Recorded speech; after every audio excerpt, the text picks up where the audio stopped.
Hey guys, Scott here. About 4 years ago, almost to the day, I made a video about a fake patch for Dead by Daylight called 7.0, which fixed a lot of issues with the game that I thought were problems, and people were really happy when they were watching it, and then really pissed off when they figured out that it was in fact a joke, where I woke up at the end and it was a whole, basically April Fool's joke in November.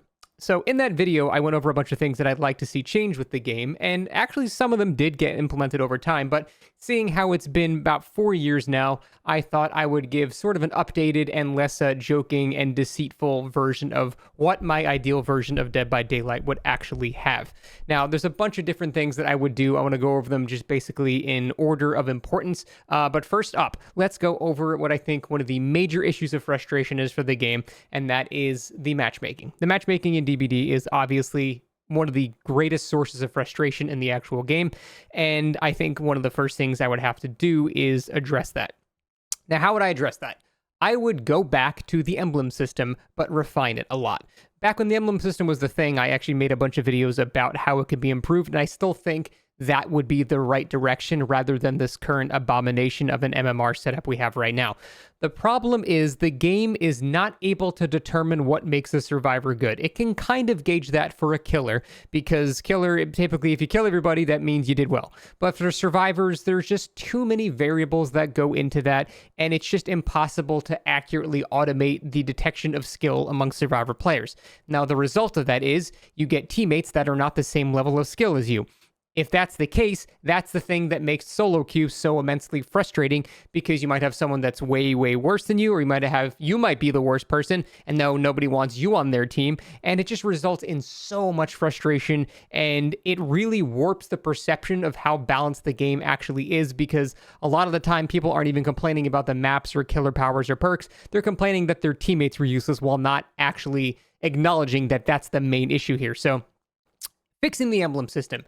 How do we do it? I've thought about this a number of different ways. I think the simplest way to do it is to keep what this emblem system used to be. For those who don't know, the emblem system used to basically be a set of 4 different categories that would try to accurately gauge how well you did in any given match. So on Survivor, for example, you'd have some for, interacting with the killer, getting stuns, not getting downed. You'd have some for, actually escaping, for doing gens, for healing people. There were basically all these categories that were tracked. And if you did well in a few of them or did decently in all of them, then you would typically rank up. The game would consider you you did well as Survivor during that match. The problem was they didn't really address a lot of the issues with the nuance involved with that. Here's an example of what I mean. If you have a killer like the Wraith, for example, and a killer like Wesker, they can't both be graded on the same chase scale, because the Wraith is likely going to hit and run a lot more than the Wesker. The Wraith might chase a fourth of the amount of time that the Wesker does during the match. So now you punish the survivors because they were chased less, because the killer just by nature doesn't chase as much. That's not fair. And there were things like this in the game that were problems. Then they didn't have any thing to really try to address that. Now, there's a couple of ways to fix that. One of them is you have killers have multipliers. Like, for example, Nurse is going to have a lower multiplier on her chase, because Nurse is just simply not going to chase as much. She's typically going to blink twice and down you. So if you were to last 30 seconds against a Nurse, that would give you way more emblem points than lasting 2 minutes against a Wesker. You know what I mean? That's like the kind of vibes that, one of the paths you could go for. But that's pretty complicated. You have to account for every killer, assign a multiplier to every single thing that they do.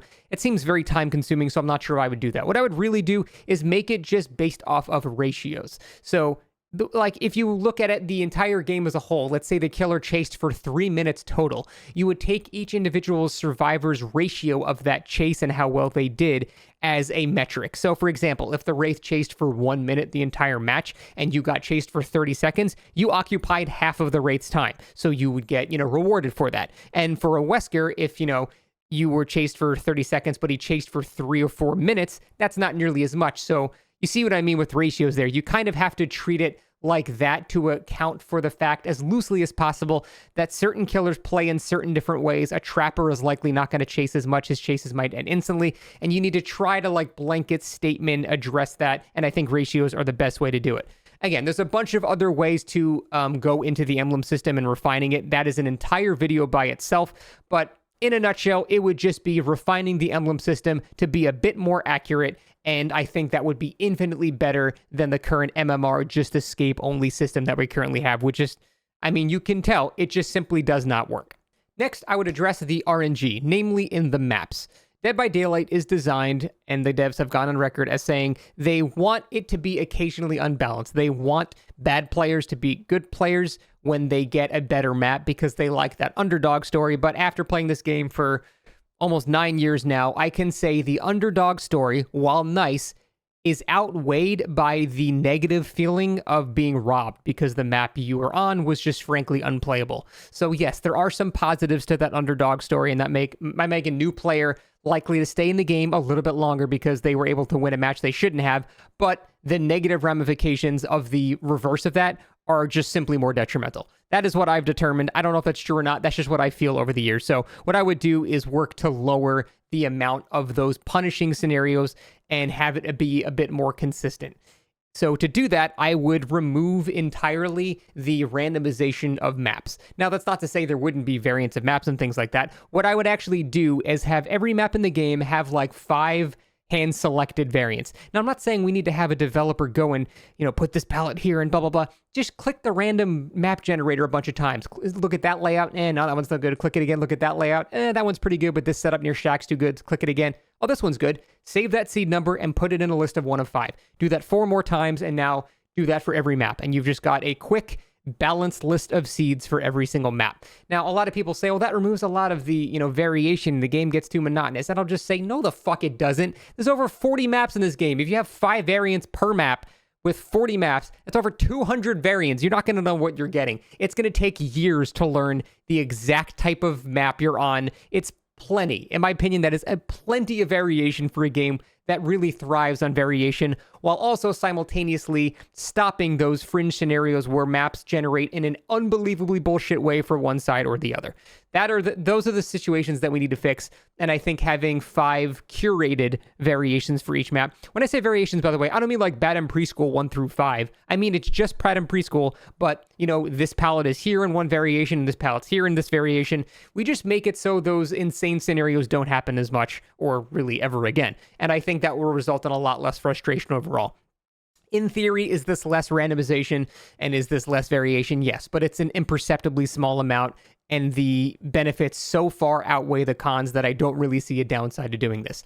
Now, the problem is you might think, well, behavior is simply not good enough to determine what makes a balanced map when they click and look at the random generation there. But that's why I said this is my version of DBD. I would consult people that know what the fuck they're talking about, and we would go, spend a couple of days doing that. This is my version of the game. Obviously, in Behavior's version of the game, you're right. I wouldn't trust him to do that, but that's not the title of this video. Next, possibly controversial, I would say fuck it. Add a chat wheel. Add, hey, I'm going to save. Hey, he's in the area. Hey, I'm working on this gen. Hey, I have Unbreakable. Just add a bunch of, pre-selected basic things, basic messages, whatever. You might say, oh, that hurts the vibes of DBD. You're supposed to be 4 strangers in the fog. It hasn't been like that since 2016.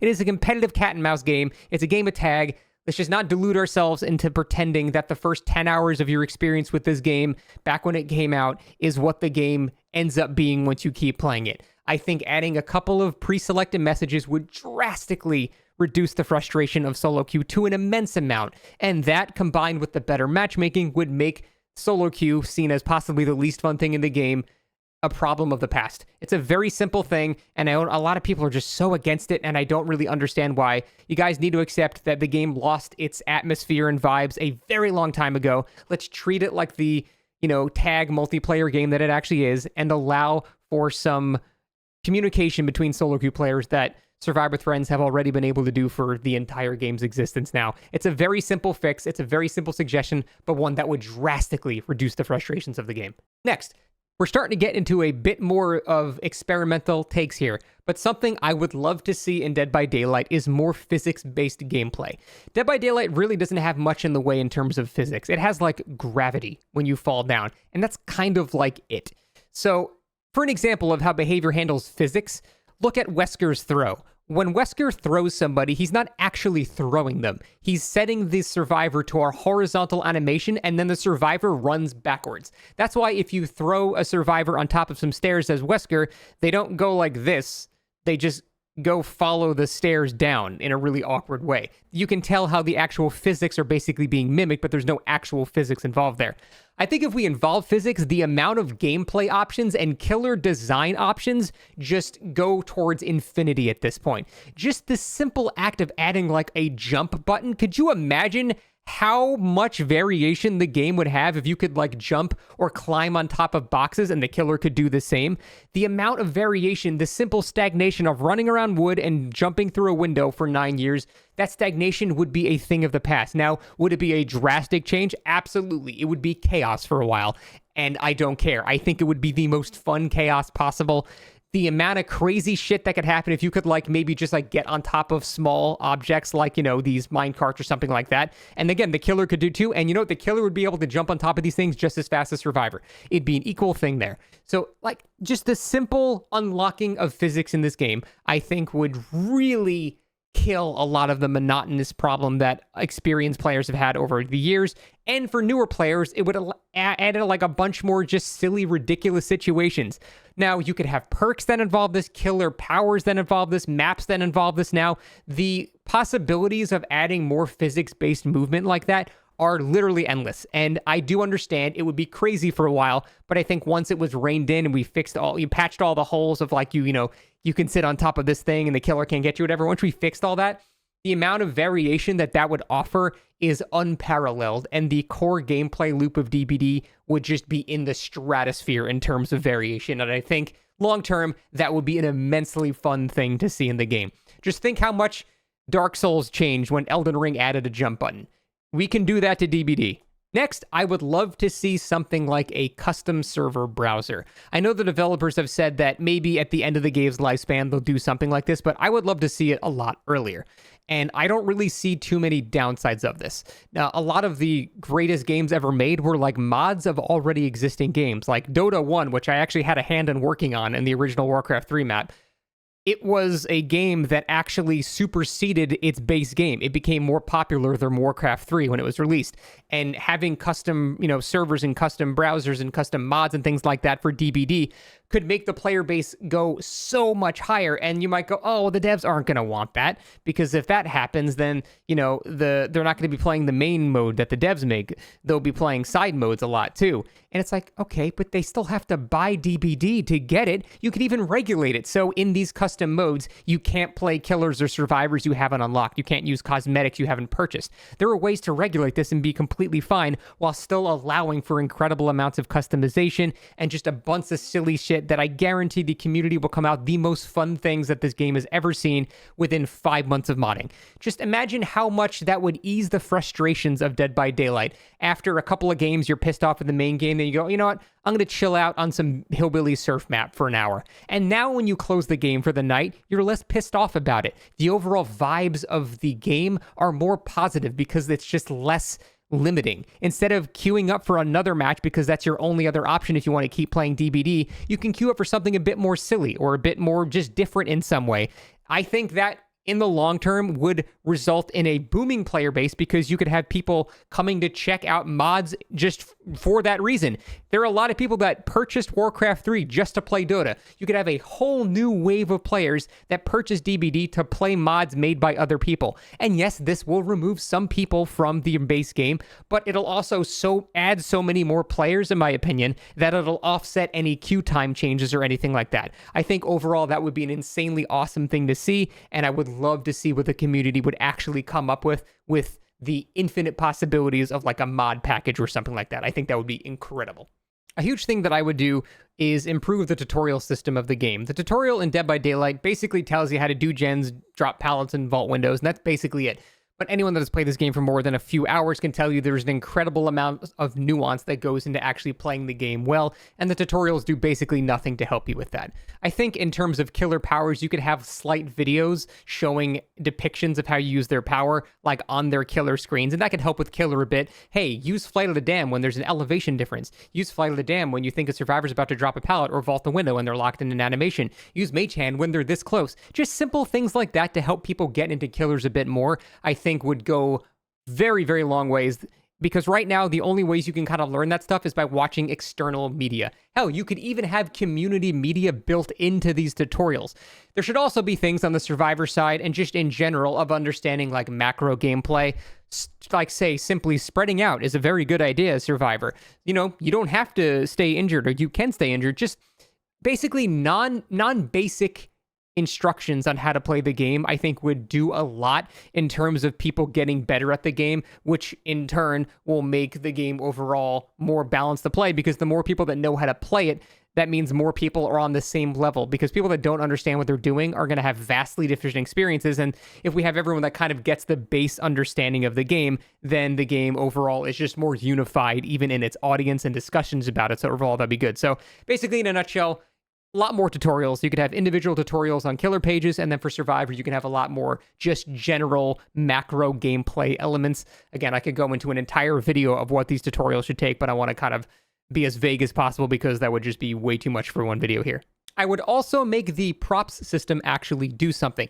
Right now, when you are done with the game, you can basically give players props, but it just doesn't do anything. It's tracked, and there's a number associated with your account with how many props you have, but you get nothing from it. What I would do is make a good behavior mod. Basically, if you get, like 4 or 5 props in a day, or a certain ratio of your matches have people give you props, then you get bonus blood points or bonus iridescent shards or something. Nothing too crazy, just something to be a nice pat on the back. Just, hey, you're playing in a way that people are enjoying.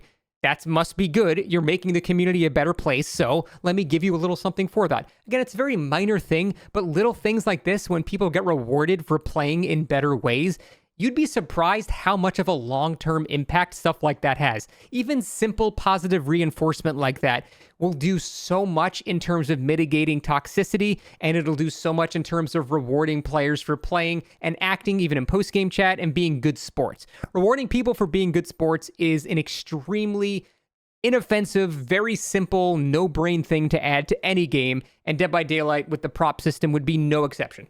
Last but not least, it's a sort of a simple thing, but I would buff basically like half the killers in the game. I think in a world with more balanced maps, the average killer strength should be like Wesker. Wesker is like the perfect level of he's very good in good hands, but if he misses, he's punished. He's decently strong with good map control. I think Wesker is like the perfect target for balance there. And you might say, well, I need to play Nurse or Blight or, Twins or Dracula to beat these survivors on these maps right now. And that's true in the current form of Dead by Daylight. But in this version of the game, I think it would be a lot more balanced, and you simply wouldn't need Giga Meta Blight. You wouldn't need Super Sweaty Nurse to beat teams as long as you played well. The game overall would be more balanced, so you would need less extremes at both sides in order to actually win. So then we kind of make everyone roughly Wesker strength, and I'm not saying we monotonize everything and everyone does the same thing. I'm just saying they have the same level of potential through various depictions of powers. Once we get to that state, the game becomes so much easier to balance overall. So that does require, unfortunately, buffing like half the killers that are just simply not at that level. So that would be an extremely extended process. That is not something that's easy. That would take probably months and months and months to really nail. But that is something that needs to happen in order for the game to, go from this to this. So very simple suggestion, but a very powerful spell. Overall, those are just kind of like my main suggestions for what I would love to see. There are definitely like more specific things, but I kind of wanted to make these as vague and generic as possible, because once we start going into the specifics of all of these individual suggestions, like each one of these has their own video, and I'd be talking for 5 hours. I'm not honest, I can't do that. I don't have circuitry in me and infinite battery power to do so. So I just wanted to go over that. I'm curious to hear what you guys think. I know a lot of these are kind of crazy suggestions and might completely shift the game in some direction that maybe someone wouldn't want. But like I said, this is what I would do if it was my version of Dead by Daylight, not the dev's current version. It would be certainly very different, but I think overall the game would be insanely fun, and I would love to see those changes. But curious to hear what you guys think. Thank you so much for watching, and we'll see you next time.